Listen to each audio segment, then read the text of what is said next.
সম্মানিত দেশবাসী, বিশ্ববাসী, ৩ শতাধিক শিক্ষার্থী মায়ের পা ধুয়ে দিল, নেড়ে দেখলাম। এটা গর্বের কিছু আসে না, এটা গর্ব করার কিছুই না। এটা সম্মান পাওয়া, সম্মান করছে। কিন্তু সবচেয়ে বিরল হলো সনাতনের শিক্ষা। সনাতন উভয়কে সম্মান করে যথাযথভাবে। ছোট ছেলে মেয়েদেরকে শিক্ষা দিতে হয় আমাদের সনাতনের শিক্ষা অনুসারে।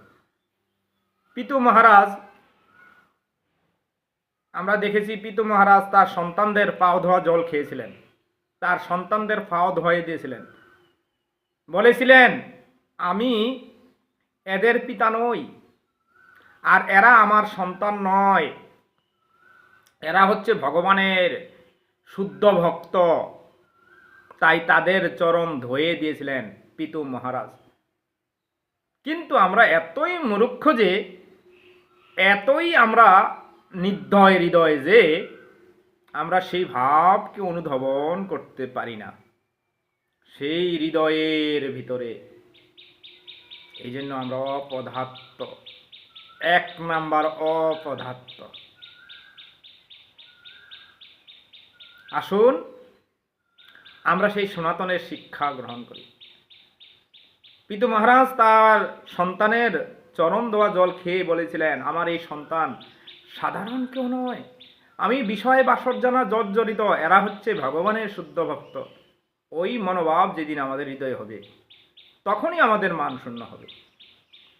আগে ছোটদেরকে শিক্ষা দিতে হবে আচরণ করে, তারপরে ছোটরা আমাদেরকে ভালোবাসতে শিখবে। ছোটরা আমাদেরকে ভালোবাসতে হবে। আত্মার সম্বন্ধে আমরা সবাই আত্মীয়।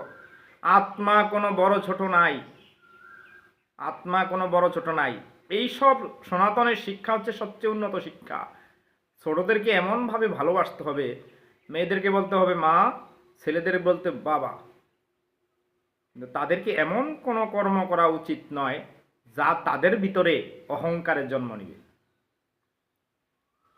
তাদেরকে এমন কর্ম করা উচিত তারা সেই কর্ম দেখে হতবাক হয়ে যাবে, আমার মা বাবা আমাকে কি করছে, আমার চরণ ধুয়ে দিচ্ছে, আমাকে মা বলছে, আমাকে বাবা বলছে।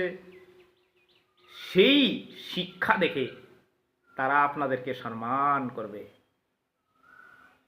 আর তাদের স্নেহের ভালোবাসা লাভ করবেন। তখনই আপনাদের এই জীবন সার্থক হবে যদি সনাতনের আইন গ্রহণ করেন।